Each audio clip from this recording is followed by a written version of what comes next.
Well, welcome. We were reminded, I was reminded when I came in that this is the first time in 2 years we've done an in-person meeting like this. We've been on Zoom for the last 2 years with this. And what we've traditionally tried to do is once a month during the session, which is January through May typically, spend at least some time once a month to come to the library and to give some updates on what's happening in the legislature, but more importantly, I think, to have a dialogue with those folks that want to show up and ask us questions and talk about issues of concern or legislation that might be being proposed, things like that. So I'll start by introducing myself, and we have a new face here, George Till, who was our representative for 14 years. I'll let her introduce herself. I'm Trevor Squirrell, and I'm going into my 4th biennium, into my 7th year. And I was originally on natural resources, and I was served on natural resources for 4 years. I have a strong interest in environmental issues, and that's sort of how I went there. And in the last biennium, I was asked to be on appropriations, so I've been on that for 2 years, and now I'm on appropriations again. So that's my regular committee during the session from January to May. I'm also chair of the Legislative Committee for Administrative Rules that meets year-round, a little bit more frequently, less hours during session and every other week off session. And that particular committee is responsible for reviewing all the rulemaking that takes place in the agencies and departments at the state government. And I also sit on the Joint Justice Oversight Committee, which meets in the off session around justice issues and things like that. Why don't we introduce first, and then we can talk about our committees. Sure. I'm Edye Graning. Hi, everybody, and thank you for coming out on this snowy night. Roads weren't great. I came straight from Montpelier here, so I'm really glad to see so many people here. I am first time sitting on this side of the chair, just sworn in a couple of weeks ago, so I'm spending an awful lot of time learning, and I learned from all of you as well as from all of the people who come and testify in committee. I'm serving on the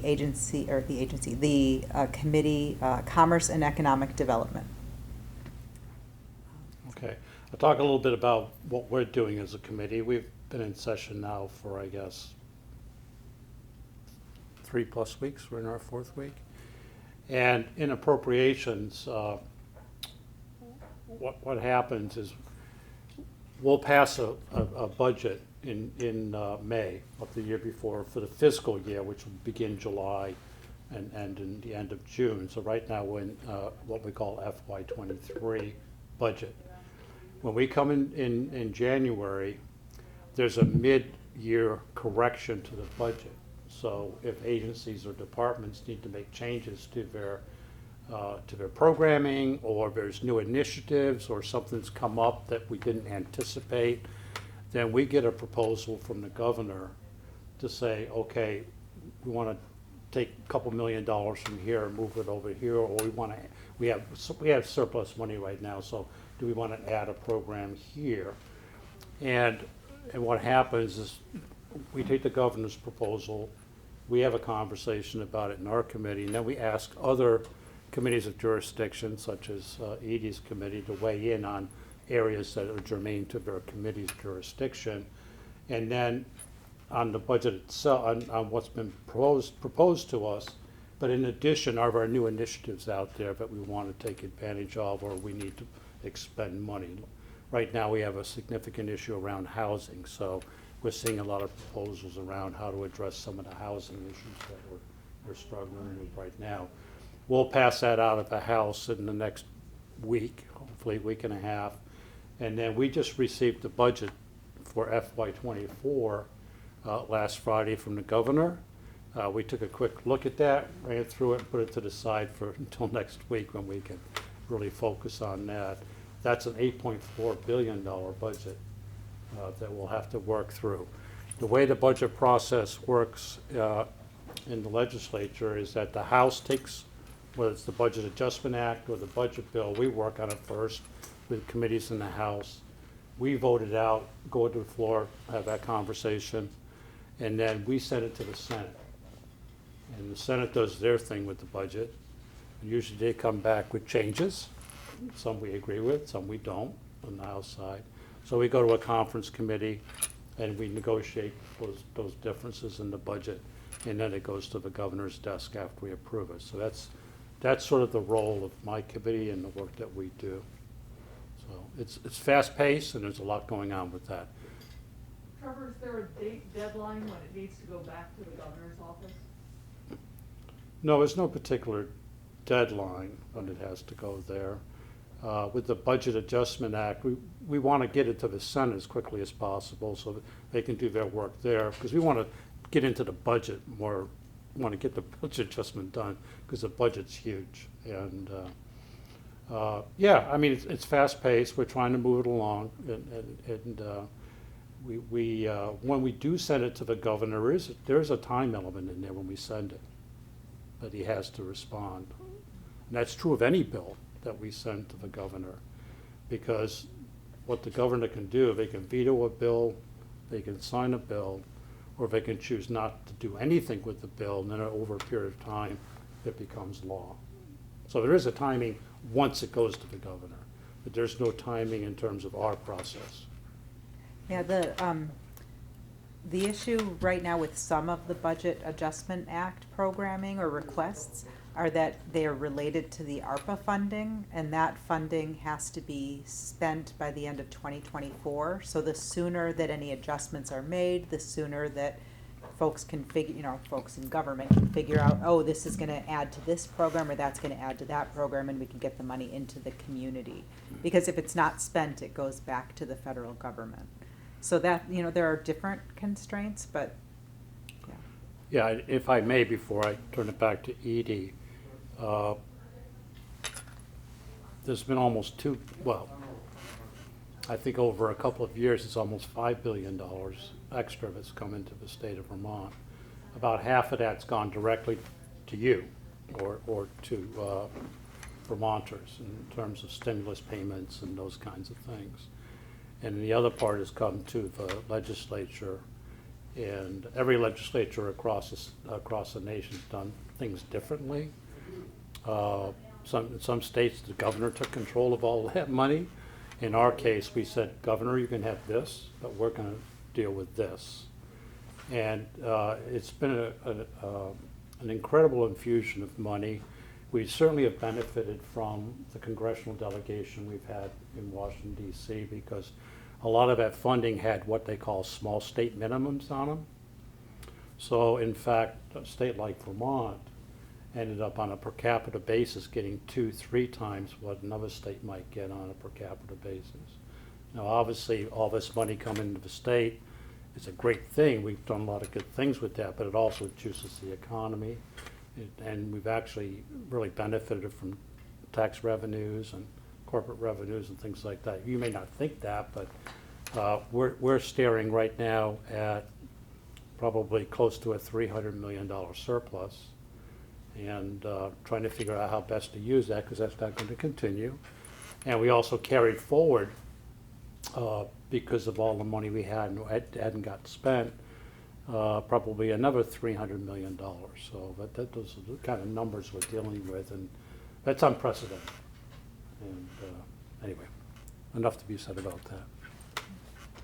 I'm ready to open up the floor to questions. Want to talk about your committee?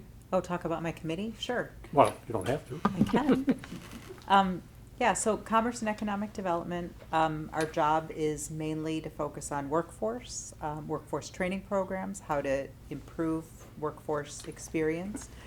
We're going to be looking at consumer protection bills this year. We deal with how insurance is regulated in the state. And I'm probably missing a couple of other things that we focus on, but that's a lot of what we've been talking about and meeting with the different entities around the state that put all the money into work for all of you. The other things that are pretty, that are coming to us this year. There are 2 tech education studies that are being done. One is for students and one is for adults. And so those will come to us to talk. They'll also go to education, but they'll come to us because of the workforce development component. So we're anticipating interesting discussions about all of those things this year. And as Trevor said, I think that we all know that the biggest hindrance to workforce right now is housing. People can't live here and work here because there aren't enough houses for all the people. We have right now about 23,000 open jobs in the state and about 6,000 people looking for work. So we definitely need people to come to Vermont to fill those jobs, and there are no houses for them to live in. So those are the things that we're looking at and focusing on. So Is that true across the state? those are There's- statewide numbers that I just. But I mean, are there no houses anywhere in the state? There are fewer houses in Chittenden County than there are in other parts of the state. We have the biggest shortage up in our area, but there is a housing shortage across the state. I think the number, I just heard it today, it was like a 0.05%. Like houses are vacant, right? Or there's a vacancy rate right now? Effectively zero. Pardon? Effectively zero. Effectively Yeah, zero, exactly, yeah. I mean, if you look statewide, and so, it's, it might be 1% in some areas, but it's, yeah. It's my understanding, but a healthy rate is about 4%, Right. somewhere in that range. So to your question, yeah, every part of the state is having a problem. Some more than others, Yeah. but everyone's having a problem. Are the open jobs mostly concentrated or predominantly in Chittenden County also, where the greatest housing shortage is? Because our population is centered up here in Chittenden County, yes, but there are job openings everywhere. Yeah. And businesses everywhere are struggling with it, yeah. I wonder if you could talk a bit more about this workforce development kind of business, because I chair the Underhill Energy Committee, and one of the things we're trying to do is get weatherization done, and we're extremely fortunate. Dwight DeCoster's on our committee. He runs the CVOEO weatherization program, so we have a superb avenue there, and he's looking at, I think, is it $90 million statewide to weatherize people's homes and that sort of thing, and he can't get anybody to do it. And we ourselves have purchased an IR camera and blower door, and we're out doing tests for folks and so on and so forth. And but we can't link them up to anybody to get weatherized. So I was wondering if you could speak to. I mean, I understand the housing, and I'd like to ask a little bit more about that a little bit later. But it seems like there must be even more to it than that. I mean, I talked to Dwight. He says he goes to education fairs, he's in high schools and Yeah. Boy Scout troops and every other thing. He can't get anybody interested in doing the work. And so the training people up and giving them opportunities and that sort of thing seems like a huge thing for us. And I was just wondering if you could maybe speak to that a little bit about what we're doing and how we're making out, and Yeah. is there any end in sight or what? Yeah, so there are 2 pieces here, right? One of them, I'll go back to what I said before, about 23,000 open jobs and about 6,000 people looking for work, right? So there's still an awful lot of jobs that we don't have the people for. So there is a piece of this, and I think it's about 5,000 students expected to graduate from high school this year. So even if every one of them took one of these open jobs, we'd still have, I don't know, 10,000 open, we'd still have an awful lot of open jobs. I'm not going to try to do math and talk at the same time. So workforce development is part of it, right? We need people to be trained to do the jobs that pay well and that we have open in the state. And that's really important. And we've been focusing a lot on nursing and nurse educators, because that was a big miss, right? Because nurses can make so much more money actually doing the work than they can training other nurses. But if we don't train the nurses, we will forever have a shortage. So we're trying to find those root causes and really make sure that we're targeting those areas and funding that kind of training. It's a really complicated issue, and if we don't bring people into Vermont, we're going to lose. We can't do the work without bringing people into Vermont. And how much of this is workforce participation? I mean, it's not just, we've got X number of people looking for jobs, but, you know, there's always the question of how many people are potentially available but not looking for jobs, and is there some reason they're not looking at these? Yeah, Stuff like that. and so folks are talking about childcare, right? So there are people who are taking care of children or family members or adult, you know, or their parents, right, and not working, right? There are some of those folks.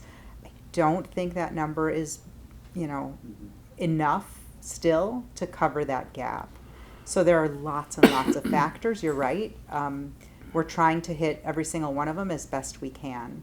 You know, my committee, again, focusing on the training, so where are the real dire needs that if we don't plug those holes in the state, what is the kind of training that we have to make sure happens? And that's where we focus, and there are other committees that are focusing on housing, for example, right? If there are no places for people to live, they can't come to the state. And, you know, other pieces like childcare, Health and Human Services is looking at that. Yeah, I think there's a number of factors involved with that. And I certainly don't want to downplay the child care issue. And I think folks are still trying to figure out the change in the workforce, the participation in the workforce. I will say that we have actually, and I couldn't speak to the specific programs, but we've put a lot of money in the last 2 years into workforce development.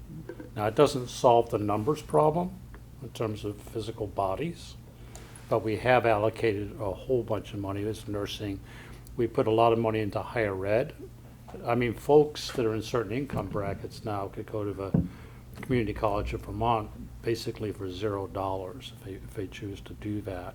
It's a little longer term piece of it, and we're certainly very sensitive to not just getting an associate's degree or that type of, but also certifications and certificates and things like that. And it's fairly broad-based money that we're putting out there, and we're talking, I don't think it's it might be $100 million that have gone into some type of workforce development in some form.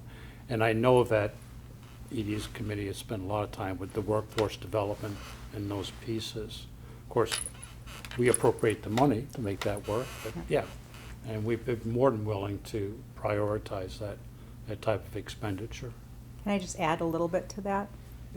So it's $75,000 if a family makes up to $75,000, so 70 or less, Yeah. their CCV education will be covered in Vermont. And Vermont is the only state whose community college numbers went up over the pandemic since we started this program. Every other state, their numbers went down. So it's a program that's working, that people are actually going to get the either certification or 2-year education that will transfer to a 4-year institution if they're looking for a bachelor's degree. So it's an effective program so far. People are taking advantage of it, which is great. Do we need and can we house unskilled labor? I'm thinking of, you know, the border problem and people seeking asylum. You know, you see a lot of propaganda, I mean, a lot of news about it. Should we be looking for unskilled labor? Well, I think every economy probably needs the type of labor you're referring to. I don't think we're looking at, say, housing that's not available to those types of folks. I think as a state, and I think in a bipartisan way, has been very open about refugee resettlement in Vermont. And but we're a long ways away from that southern border in terms of that piece also, in terms of that particular dynamic. If we could get a Florida governor to fly some up here for us. But, you know, and I think, you know, again, it's personal opinion of mine. I think there's a lot to be said for bringing diverse individuals into both your communities and also into into your workforce and things like that. And they may come not skilled in the way we think they might be, but they can become skilled, right? And we're trying to provide those opportunities for that. So I think we're open to that. I don't know where that focus is on that issue. We have, I think it's 5 towns or regions in Vermont that are working with new Americans and doing, refugee resettlement and providing lots of different, assimilation is the wrong word, but supports to help those folks to come to Vermont and stay in Vermont. We're not doing as well with the stay in Vermont as we'd like to, because of housing. The training is there, and we need to help build community better, right? We need to help set up supports that really are truly inviting and truly welcoming for all the new Americans. So yes, it's something that we need, and it's something that we do need to focus on. And we do have some programs that are effective, and we need to figure out how to make them really much more effective. So I actually heard testimony on that today, and I have more coming tomorrow. So The workforce development you're doing, is that from one-time federal money, or is that an ongoing, continuing program? both. I would say it'd be fair to say that there's a heavy emphasis on the one-time money because it's available for us to use. And I think that as we move forward and the sort of what I call the extra money we've had and starts to tail away, then we'll need to have some conversation, committees, legislators, about, some of these things probably need to continue, okay? And so decisions will have to be made about the investments that we choose to make, right? To invest in that versus this over here. So I get your point. I don't think it's a short-term kind of thing. But we are using that short-term money as much as we can for those kinds of things, understanding that there's probably a long-term need.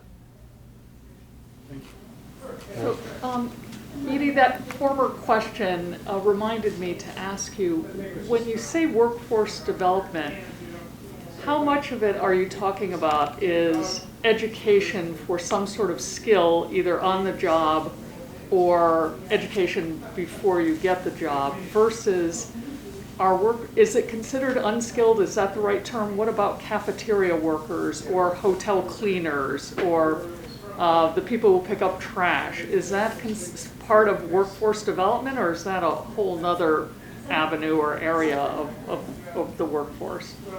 Yeah, the development programs are the training programs, and it might be, most of it is pre-work, right? But a lot of it is partnering with businesses who are doing the work now. So we're focusing on the jobs that need the certifications, that need the higher skills, and that's where we have missing. That's where the gaps. So that's where we're focusing. Yes. I'd like to change the subject a little bit. I'd like to talk about the Medicare Advantage program. Are either one of you involved with that at all? Not directly. I know what you're speaking about. You're talking about a VSCA issue with the governor proposing to move you to a Medicare Advantage for retirees, I believe it is. Yeah. And there was nothing, I'll start here, there was nothing in the budget that came to us last Friday about any changes, okay? I don't think that conversation has gone away. I'll speak for myself and say that I think his proposal, the governor's proposal, is problematic. I think a fair number of legislators, I think, feel that way. My own personal experience with friends that I have and colleagues that I have, the company that Cigna, I think, was proposed, has a terrible track record in the business of insuring. They're being sued by the Well, federal government. I understand that, but so I think it's very problematic. As a legislative body, we're still trying to figure out what our role is, okay? Whether that's, you know, the administration and the BSEA, and whether we have a role in that. So I think that's still trying to figure that out. Well, Go ahead. Yeah.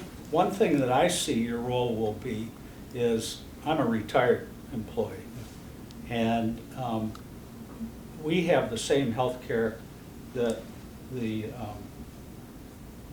active state employees have, which is probably what you have.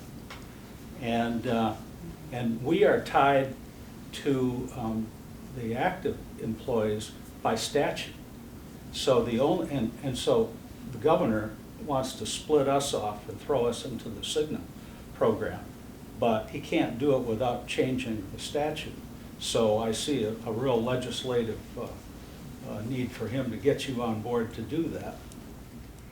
Yeah, there's a question right now over who is allowed to make the changes, and the governor seems to believe that it's under the governor's jurisdiction. I think some folks are looking into whose jurisdiction it's under, so it's a question. But we don't get insurance, so we're Yeah, that's not it's not part of our package. part of what so Even when legislature's in session, you don't get it? no. We don't get insurance coverage. Yeah. Yeah, I mean, and Edie's correct, that I don't think there's a clear understanding of what our role could be. In other words, the governor's claiming we do not have a role. We suspect we might have a role, but I don't think that's sort of been determined. If in fact it is our role, in other words, if it would be necessary to change the statute, I suspect that, you know, I hate to speak for the body, I suspect that would be a very uphill battle. So, Well, the lawyers for the retired state employees think you have a role, so. I've heard that.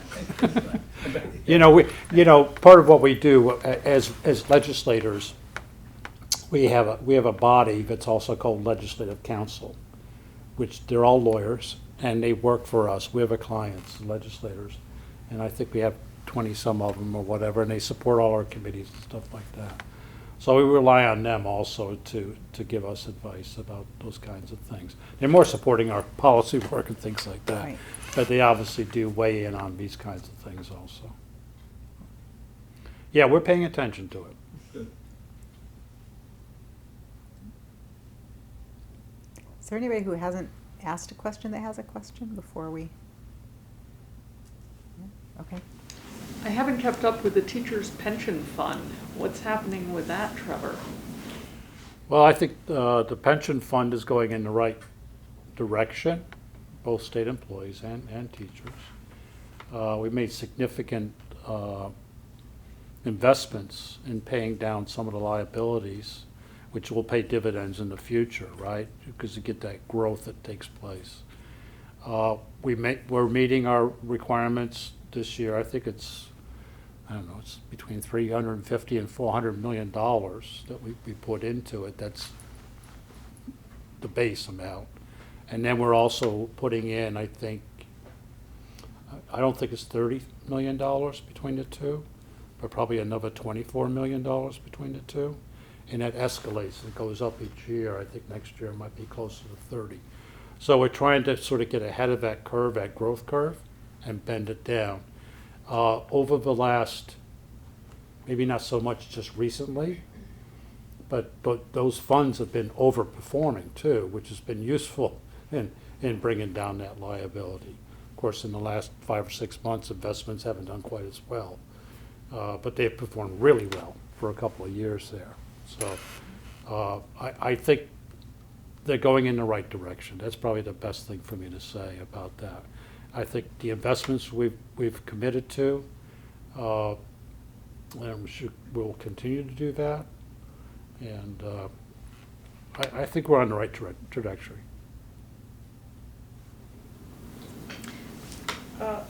very concerned about the problem of gun violence in this country and in our state too.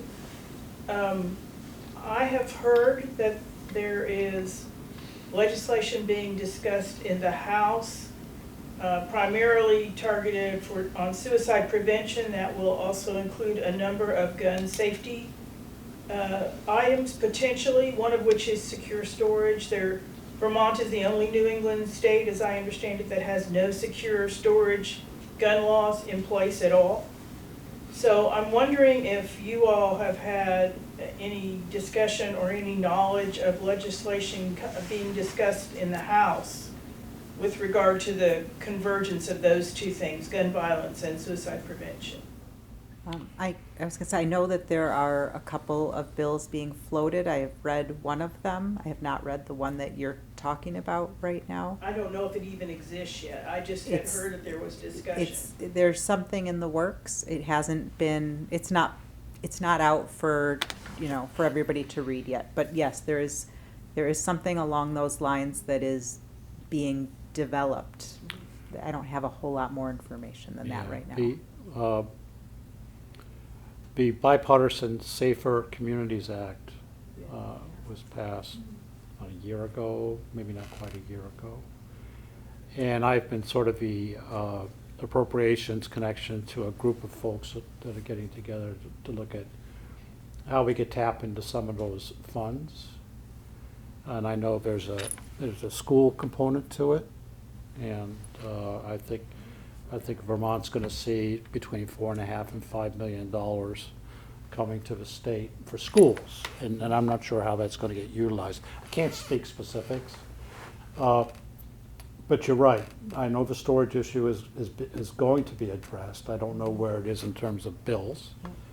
The Red Shield law, which is around more abortion kinds of things.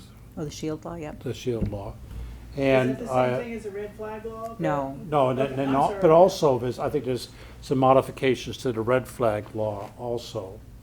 And I couldn't tell you what that issue is. I have heard There's a little bit of a about loophole in expanded there. petitioners for the red flag law, Yes. so that more than just law enforcement could Yes, petition the that's court. correct. Yes. And I will also say that in my discussions around the state, around gun violence, it is excellent that Vermont has an extreme risk protective order in place. The numbers that I have are that law has actually been used successfully 75 times since it was passed in 2018, which is great, but I don't think that number is very high. And I think that a lot of that has to do with the fact that our own county prosecutors don't know about the law, don't use the law. You talk to law enforcement, they seem pretty unfamiliar with the fact that it's there. And certainly the general public seems to have no idea at all what it is or how it's to be used. I would love to see some education efforts around that legislation that we have in place and that could prevent, gun deaths, suicide, homicide, all kinds of terrible things. But I just think that in my general, I've been in a lot of places around the state to talk about this issue, and there's really, really not much understanding at all of what we have, the tools we actually already have.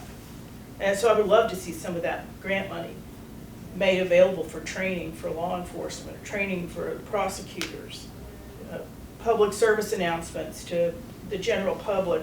If you have a family member in crisis, here, you can do something, that sort of thing. No, I think that's a fair point. I know that the House Judiciary has a new chair and new members this year, and I know he's very much focused on, a number of issues, but certainly this is something that's important to him, and I know their committee will be dealing with that. The other, the Senate committee, which is Senator Sears, who's been around for quite some time, also is very sensitive to these issues, and it sounds like you're plugged into this issue, and maybe more than just being a constituent and talking about it, right? So I suggest that you reach out and find out who those people are in those committees. I've been watching the committees, and they're just you're just kind of getting started, and I understand and respect that, but Oh, don't And don't so not I'm do just what you kinda- need to do. I've been watching what's going on in the Senate, which is great. You know, they're Yeah. just starting to talk about it. They're just starting to get testimony. It's all wonderful. But I haven't really heard much about what's going on in the House, other than not from the House itself, but from some outside, like lobbyist kind of people, saying that there's discussion about the sort of the suicide angle as it relates to gun violence is being discussed predominantly in the House, but I haven't really heard anything more than that, so.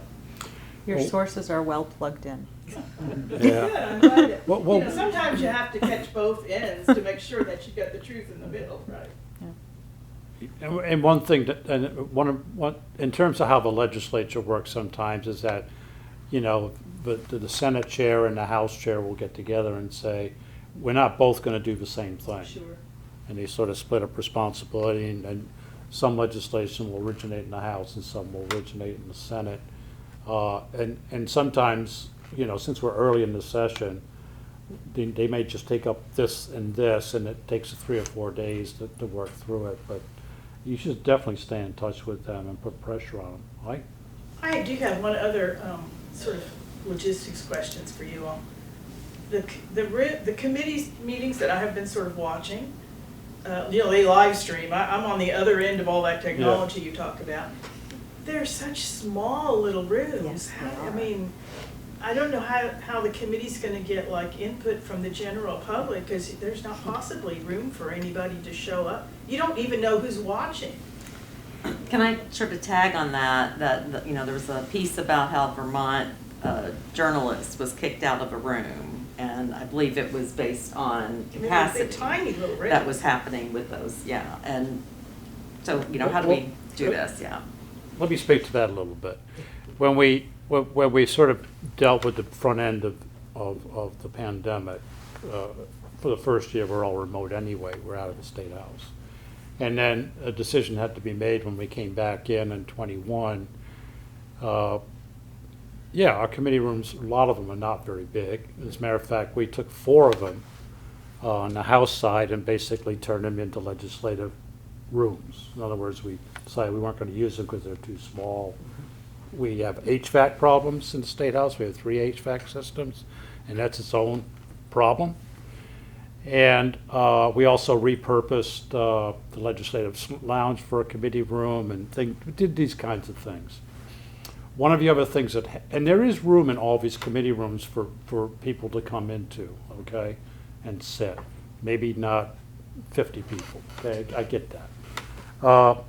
More people come, I think, into our committee. Yeah, I think I have the smallest committee room. We have 6 spaces for 6 guests Yeah. when our committee is there full. So what's happened because of the pandemic, there's been, they probably used some health consultant to do this.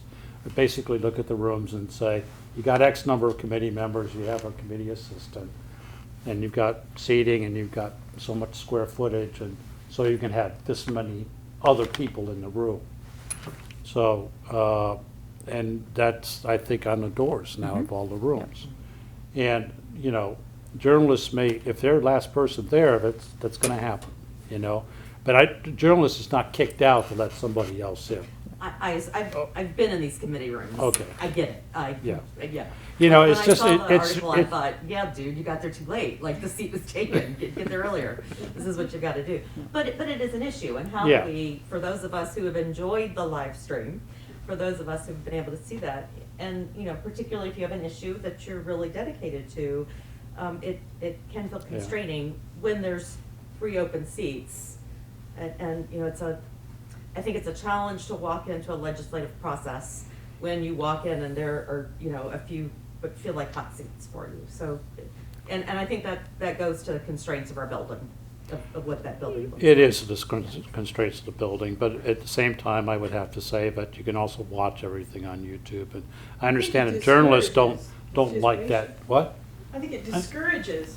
I mean, I'm your constituent, I live right up the road, and I'm not gonna drive to Montpelier because I know there's 3 seats, and there's journalists there that are gonna tell, you know, 1,000 people what's going on versus me going. So I don't wanna take away the journalist seat, but I would like my legislators to know, you know, to see that I'm there and that I care and all that. But And the live stream's great, except that, as far as I know, you can't see that your constituent from Jericho is watching the live stream. Well, that's right. That's That, true. that YouTube is one way, that's for sure. Right, and so that's, Yeah. YouTube is one way to inform me. Yeah. That's wonderful. Yeah. But I don't think it informs you about the interest of the general public in the topic that you're considering. Or at It's least true. maybe it seems. It's a fair point. I don't know how to resolve that. I still think that through these couple of years, the public access is even greater than Yeah, what I it agree was with that. before, so. You can always send us emails. Is that was another question. What's the best way to reach out to you if we have a particular bill that we're interested in getting your support on, or, you know, an issue or whatever? Is it email off of the legislature.vermont.gov? Is that the best way to do it?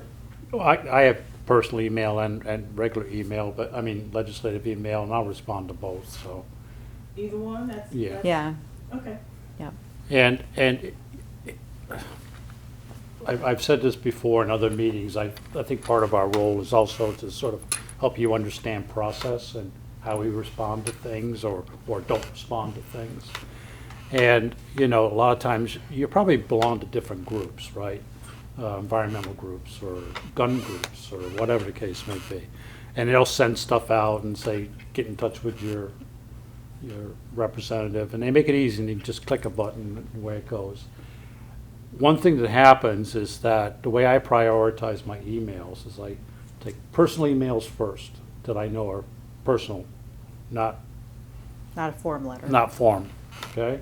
And then I look to see where the person's from, or your constituent of mine, if it is a form letter and stuff like that.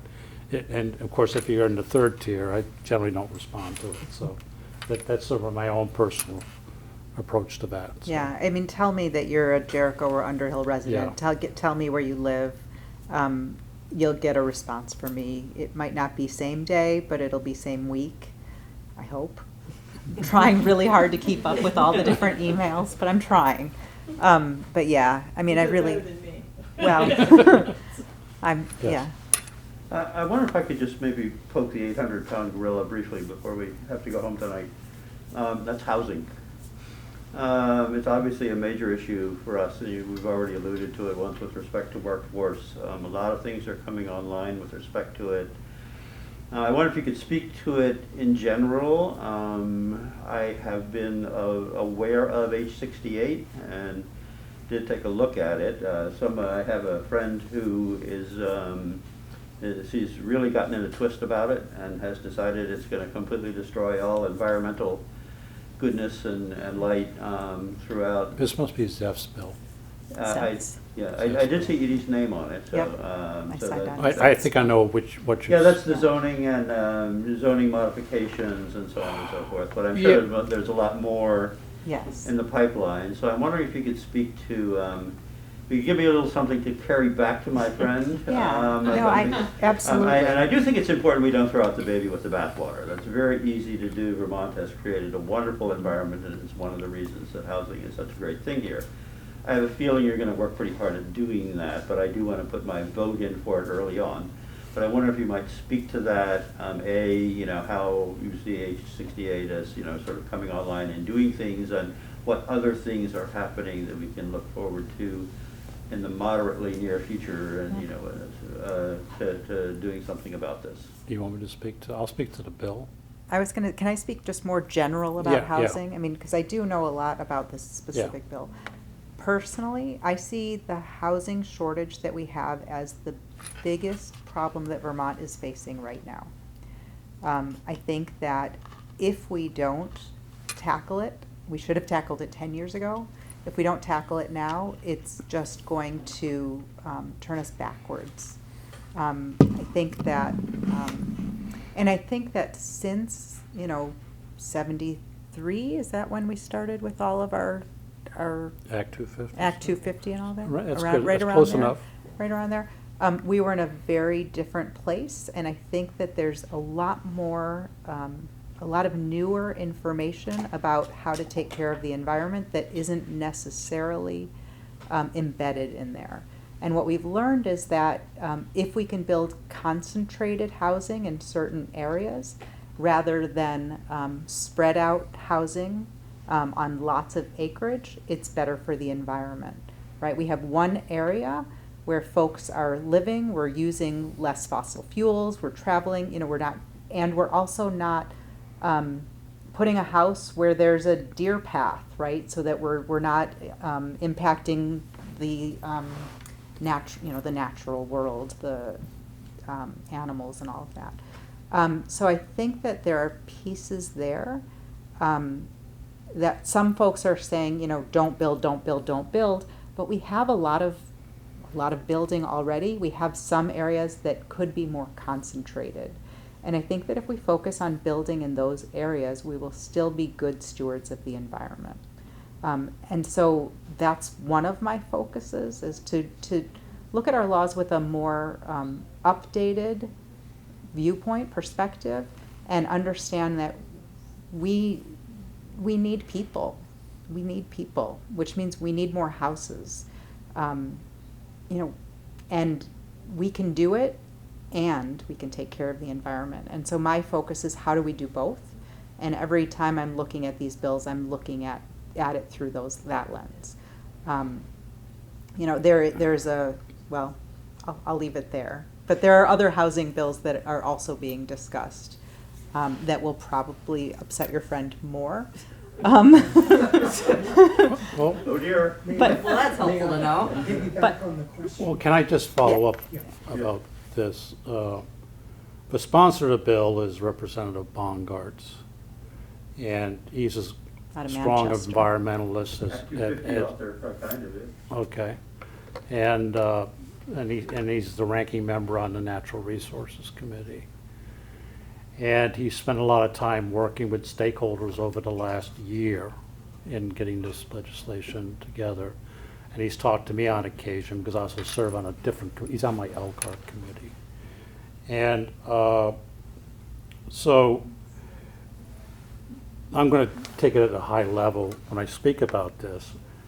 But the challenge is to really create affordable housing, right? How do you do that? Whether it's townhomes or even 4 units to a building and stuff like that, and centralize it and what have you. Certainly in smaller towns, you've got struggles around infrastructure, like sewer and water and things like that, but we've also put a lot of money into clean water, and part of that is for municipalities that may not have that to see if they can acquire money to help with that infrastructure that's required to build the housing. I know a big piece of his legislation, and I think I might even be a sponsor on that. You might have asked me at some point, but is to sort of look at where we've done a lot of work over the years of creating, in order to get a designation as a designated downtown or a village center and things like that, right? And to get those designations, in order to get tax credits and other things, you have to meet certain requirements. And a lot of those requirements are environmental requirements, okay? So I think the argument is that if there's already a process that addresses a lot of those issues, maybe not all of them, okay, but a lot of those issues, do they still need to do Act 250? Is it redundant? Is it parallel? Things like that. So I think that's where that legislation is coming from. It's sort of saying, we're in a new place, it's not 1973, and we've got areas that have gone through and agreed to operate their village centers and downtowns in a certain way, and to meet and have certain rules and regulations in place. So could they be exempt from, at least in part of the Act 250 process? So anyway. It has a lot of support I'll from, be interested in getting to know about some of these that she's going to be more upset about than given how upset she was when she was talking about it. Well, she had me scrambling to find it. What in God's name is going on here? yeah. Well, the other thing It's a to good understand, and how a bill progresses through the process. And, when a bill gets written by legislative council and then it goes on the floor, first reading, and goes to committee, if that bill actually goes all the way through and passes and gets signed by the governor, it doesn't look a lot like where it started. So there's a lot of opportunity for people to even additionally weigh in. But I go back to what I said before. Representative Bongartz has done a lot of work with this. It isn't just sort of off top of He was one of the lights of his. Act 250, wasn't he? What's that? He was one of the lights of Act 250, wasn't he? Back in the days of bringing Act 250 online and all that? He was involved prior, but I don't know if he goes back that far. That far? He was Yeah. first elected in 81. Okay, yeah. Yeah. Well, you know, he's been very active in that. Yeah, that whole- he's a good guy. He's a good I man. associate him with the He's whole a Act good man. 250 process. Yeah, he's not going to do, anyway, there's going to be a lot of conversation still to come with that. Tracy, you've been trying to ask, are you? Well, you had Yeah, a you- question as well, go ahead, yeah. Well, just, this may not be, your bailiwick, but how does this apply to Underhill and Jericho? This is a town where young people have a really difficult time moving in, really difficult. And we had an incident where a young couple somebody ran into their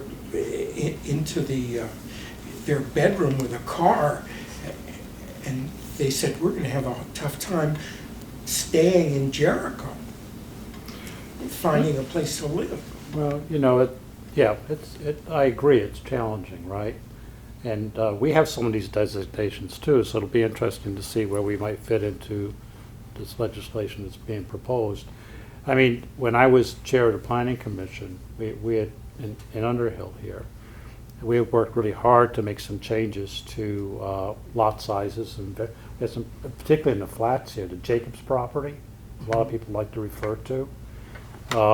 We were trying to not only deal with problems with variances along Park Street and things like that, but also trying to change some of the zoning on the Phillips Jacobs property, so that, because their family wanted to build multi-use and, the kind of housing that we're talking about here, right? And also for elderly people, it's not, it's for a whole spectrum of individuals. And we did a lot of work on that, I remember that. And then at the last minute, we had a couple individuals that decided to get on our front porch forum and tell a bunch of lies, and the whole thing just fell apart. Not by a lot of votes either, which was very disheartening, quite frankly. So I'm not doing that anymore. I don't know if they're thinking about ever taking that up again, but yeah. Yeah, I think if we want to see more housing, we have to be more locally involved, because we still have a lot of local control in Vermont, right? We can make some laws statewide, but it's still up to the local planning commission, it's still up to the local towns to choose how they're going to designate the areas and what they're going to do with the zoning requirements. If we want more affordable housing in our towns, and I can list many, many reasons why we want more affordable housing, but I'm only one voice. I only get to vote one time, just like everybody else. We need to be more vocal about it locally. So Edye, what I was sort of hoping to make a comment about actually is related exactly to what you're talking about. I attend the United Church of Underhill, and we have been working with the Jacobs property. Yep. And we are currently in works with Habitat for Humanity to look to bring some affordable housing, multi-use units back in that space. These are folks from our church, this is our church, and folks from our church have said this is a very important, we need affordable housing in our community. Hopefully you're going to start hearing more about it as we've been doing a lot of the grant writing, we've been doing a lot of the partnership gathering, those sorts of things. So we are beginning to get this ball rolling, so I hope you're going to start seeing more about this. But I will say, as we've had meetings with the folks in that area, we've opened up multiple Zooms to folks who are concerned. The comments that we have heard are supportive of the few voices you heard on the planning commission who said, we don't really need those people here, okay? So one thing that we literally can do is make our space welcoming to those people who for me are my kids. It's my kids who graduated from MMU and spent their lives here. My daughter, who is the director of the town library, cannot afford to live in this community. She is an amazing gift to this community. She can't live here. And so when we say those people, we're not sure we want in our community, that's what we have as citizens. That's what we have the ability to change, and then look to our representatives to say, we do need those people here. And we need to figure out how we can provide utilities so that we can make it possible to get more affordable housing into our communities so that our community will be sustainable into the future. So that was going to be my plug, is that yes, we there's money, there's appropriations, zoning, all that is critical. It's also critical that we as a community say, this is critical for our livelihood. Yeah. Right? And that's what we have the ability to do. We have the ability, when there are these Zoom meetings, when town meeting comes up, to be the voice that stands up and says, no, this is critical. This is critical to our survival as a community. And that's what we have the power to do as citizens. Yeah. And I So- want to give a shout out to you and all the folks over there. You've done a wonderful job. It's a heavy lift to make a project like this work. I've been to a few meetings, Good, and good, yeah. and actually Senator Sanders was able to acquire indeed. some money too to help the Indeed, project, and indeed. so it's exciting. It is thrilling and terrifying At the all same at the time. same time, I must say. I was just meeting with Dan Mans Yeah, on Dan. this. Yeah. He's working on it, I'm working on the ARPA committee. Exactly. And we're looking at the ARPA request, and we were talking about that, and those people are our kids, and the teachers Sure. in school, and the people that work at the market. They're not like, somebody from, inner city Boston or something like that we're talking about. We're talking about our own kids and the people that are already in our community. Those So- people that we've invested the workforce development resources in, who have now graduated from CCB, who have graduated with these programs, Yeah. who can't afford to live here. We're shooting ourselves in the foot when we make a choice that our homes are too expensive and these folks can't Right. live here. Yep, so we can get laws passed that allow for more infrastructure and funding for infrastructure, but if the local town doesn't take advantage of applying for those grants and changing the zoning and bringing in the water and bringing in the sewers, that's out of our, we can't help with that. I mean, we can, right, raising our hands, sitting in a meeting, but that's what we need, all of us need to do together. And I just talked with the zoning administrator in Underhill, and he said the planning commission is working on that, septic for the flats, Great. Yeah. to be able to bring in more housing. I'm glad to hear that they're continuing to look at this property back here. Yeah. Yes. I'm on the planning commission, and Nick Atherton and the whole commission gets the message loud and clear, and that's everything we're doing, everything That's right right. now Yeah. is to See, the problem's gonna be move solved. ahead in affordable housing. I'm Yeah. so happy. Well, we're a long way from We are indeed. solved, But but it takes enough people, and it takes enough of our population to say, to stand up to the folks who say, I'm not sure that we need those, right? yeah. And to say, we We're do. not hearing from those people. Good, because we have. Oh, yeah, they're out there. We, but- and we have taken that, and to be honest, I'm glad we've heard that. Because when people wait until a vote comes up to say that, right? Mhm. Then all the work that has gone into it is down the drain, right? So I'm glad that we have given folks opportunities to drive this, and Yeah. may we continue to lift this. And it's not just, part of it I think is the nomenclature around affordable housing, right? What is affordable housing at this stage of the game? It's certainly not the homes that are for sale or not for sale. in I our couldn't town. afford my house anymore. Amen, amen, right? And so how we talk about it, absolutely. Hank? Just a slightly different angle on that, quick question for you. Is there any tension in the state government about the thought of regulating short-term rentals in Vermont could also mean less income for the tourist industry, wouldn't it? I mean, if people are talking about turning Airbnbs, regulating them so that maybe some Airbnbs become long-term housing, does the tourist department have any issues with that sort of thing? You know, my understanding of where we are with that issue right now is it's more about regulating Airbnbs, like other places like bed and breakfast and things like that. And I think it's well known that there are a lot of folks outside of the state that have bought properties in Vermont that have just renting their houses out as, Airbnbs. Just using it as an investment tool. And certainly, if that wasn't happening to the degree that it is happening, we'd have more available housing on the market. Would you call it affordable? I don't know. But, yeah, it's a conversation that's still being had. We haven't been successful as a caucus. With that particular issue. Obviously, we're in a whole different place right now in terms of, I'm talking about as Democrats. I mean, you all know we're both Democrats, so, and we do have a supermajority now, so we are able to do things. But with that comes responsibility and dealing with that appropriately, because we have a lot of issues that we're working on and interested in solving. So you also get into that.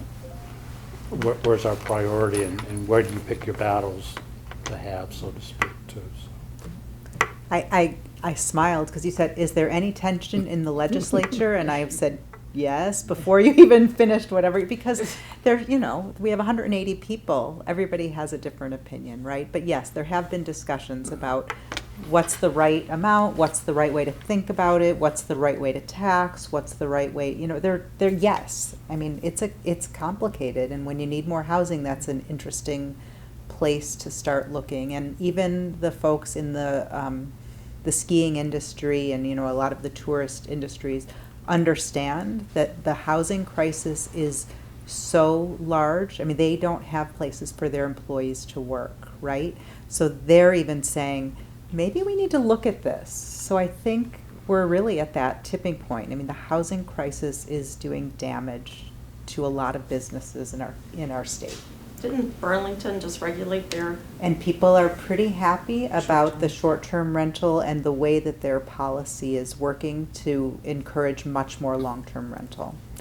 Yeah. I suspect Yeah. that's what we're going to start to see, is we'll Yeah. see municipalities starting to regulate. And once there's enough movement in that field, then we may see something sort of coalescing at the state level.